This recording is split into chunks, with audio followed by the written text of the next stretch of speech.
जी students, आज का हमारा टॉपिक है एक्सटर्नल स्ट्रक्चर एंड लोकोमोशन और ये हमने देखनी है रेप्टाइल्स में। तो एम्फीबियंस की स्किन तो स्मूथ थी, थोड़ी सी स्केली कम थी और स्लिपरी मॉइस्ट भी रहती थी, स्पेशली जैसे फ्रॉग वगैरह में। लेकिन रेप्टाइल्स में जो ऑर्गेनिजम्स हैं इन सब में आप नोटिस करेंगे कि इनकी जो स्किन है वो मेड अप ऑफ स्केल्स है, वेरियस टाइप्स ऑफ स्केल्स हैं, रफ और खुरदरी स्किन है। और रेप्टाइल्स जो हैं वो अपनी स्किन के थ्रू रेस्पायर नहीं करते। जो एम्फीबियंस थे वो अपनी स्किन के थ्रू रेस्पायर भी करते थे, उसको क्यूटेनियस रेस्पायरेशन बोलते हैं। तो इनमें ये फंक्शन नहीं है। रेप्टाइल्स की स्किन जो है वो थिक है, डार्क है, कैराटिनाइज्ड है, यानी उसमें कैराटिन प्रोटीन की बहुत सारी स्केल लाइक स्ट्रक्चर्स जो हैं वो बनी हुई हैं, जिसकी वजह से खुरदरी और रफ अपीयरेंस नज़र आती है। स्केल जो है ये मॉडिफाइड है कई सारे फंक्शंस के लिए। एक तो ये बाहर प्रोटेक्शन देते हैं। फिर रेप्टस रिंग का चलने वाले जो जानदार हैं ये वो हैं, तो ये उनकी बेली साइड पर पाए जाते हैं, जिसकी वजह से ये बेली को प्रोटेक्ट देते हैं। जैसे कि स्नेक है, मुकम्मल तौर पर इसकी बॉडी सबस्ट्रेट के साथ अटैच्ड होती है, लिंक्ड होती है जब ये मूव कर रहा होता है, तो सबस्ट्रेट के साथ इसकी फ्रिक्शन को रोकता है। इसके अलावा रेप्टिलियन स्किन की बात करें तो ये ग्लैंडुलर भी कम है, यानी इसमें रतूबतें भी कम पैदा होती हैं और जितनी भी सिक्रीशंस पैदा हो रही हैं वो फेरोमोन्स हैं कुछ, जो कि सेक्स रिकग्निशन में यानी मेल टू फीमेल आपस में कम्युनिकेट करने में और अपने आप को बचाने के लिए जो तरीके होते हैं उसको इख्तियार करने के लिए इस्तेमाल होते हैं। और reptiles periodically shed the outer epidermal layer of the skin and in the process is called as ecdysis. हमेशा की तरह एक्डाइसिस वो अमल होता है जिसमें ये अपनी स्किन को पीरियोडिकली यानी वक्तन फ़वक्तन जैसे जैसे ग्रो कर रहे होते हैं तो रिमूव करते हैं और फिर नई नीचे से स्किन बना लेते हैं। तो ये प्रोसेस आपने आर्थ्रोपोड्स में भी देखा था।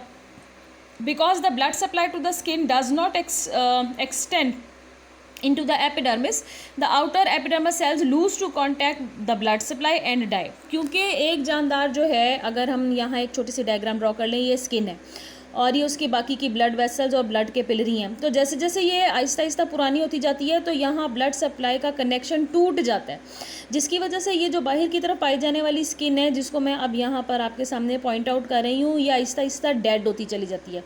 जब ये डेड होती चली जाती है तो ये रफ़ और खुरदरी होती चली जाती है, किसी चीज़ के साथ अड़कर, किसी चीज़ के साथ रगड़ खाकर भी उतर सकती है। ऐसा ही कुछ स्नेक में भी होता है। तो फिर नीचे से जो सेल्स जिंदा होते हैं और जो ब्लड वेसल्स होती हैं वो नई स्किन बना लेते हैं और पुरानी स्किन को उतार फेंकते हैं।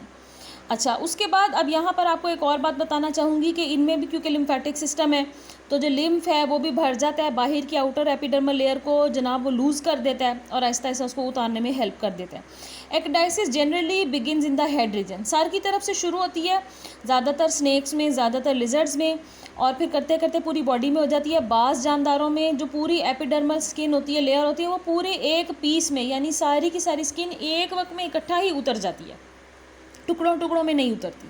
इन other lizards and small piece of skin flakes off, जैसे कभी हमारी भी स्किन पर एलर्जी हो जाए या खुश्की हो जाए तो आपने देखा होगा कि छोटी छोटी स्किन की परतें बाज़ जगह से उतर रही होती हैं। तो वो जो छोटी छोटी परतों की शक्ल में अगर स्किन निकलती है तो हम उसे कहते हैं कि skin is flake off. So frequency of ecdysis varies one species to another, हर स्पीशी में किस तरतीब से किस वक्त होगी मोल्टिंग या एक्डाइसिस, इसका वक्त फ़र्क है, इसका मुद्दत भी फ़र्क है और ये कब रिपीट होगी ये भी बात फ़र्क है, क्योंकि हर एक का जो ग्रोथ पैटर्न है वो भी फ़र्क होता है।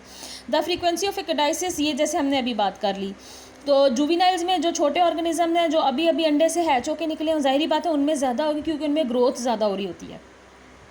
The chromatophores of reptiles are primarily dermal in origin, इनकी जो डर्मस स्किन है उसको डर्मल लेयर भी बोलते हैं, उसमें क्रोमेटोफोर्स पाए जाते हैं। ये बड़े बड़े साइज़ के सेल्स होते हैं जिनमें पिगमेंट होते हैं।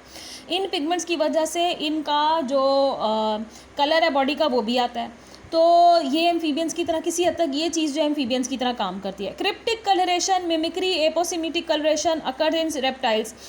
क्रिप्टिक कलरेशन, मिमिक्री और एपोसिमेटिक कलरेशन का मतलब है ये रंगों को अपने जिस्म पर इस तरह से उसका इम्तजाज बनाते हैं कि ये अपने आप को एनवायरनमेंट में जिस जगह रह रहे होते हैं वहाँ छुपा सकें, या ये किसी दूसरे जानदार की तरह जो है वो रंग का जो बहरूप है वो इख्तियार कर लेते हैं ताकि इनको पहचाना ना जा सके। और मिसाल के तौर पर सब्ज़ जो पत्तों वाले दरख्त हैं उनमें अगर आप सब्ज़ रंग का गिरगिट बैठा देखें जो कि एक रेप्टाइल है, कैमिलियन है, तो वो आपको नज़र नहीं आएगा पहली नज़र में अगर आप गौर से ना देखें। और जिस भी तरह के ट्री का कलर होता है, गिरगिट जो है वो अपने रंग बदलने की खासियत की वजह से वैसे ही पहचाना जाता है। तो ज़्यादातर जो ऑर्गेनिज़म्स इस ग्रुप से ताल्लुक़ रखने वाले हैं उनमें जनाब ये तीन किस्म की जो है कलरेशंस पाई जाती हैं जो कि उनको अपने आप को बचाव करने में, सेव करने में हेल्प आउट करती हैं। Colour and colour change also functions in sex recognition and thermoregulation. Colour change का मकसद कुछ जो है वो थर्मोरेगुलेशन से भी है, जिसमें हमने दर्जा हरारत को मेंटेन रखने से, ताकि जानदार की बॉडी का दर्जा हरारत ज़्यादा अप डाउन ना हो। लेकिन ये हैं तो एक्टोथर्मिक, तो ये बहुत ज़्यादा हद तक दर्जा हरारत मेंटेन भी नहीं कर पाते और बाहर के सोर्सेज के ऊपर डिपेंड करते हैं अपने आप को गर्म रखने के लिए।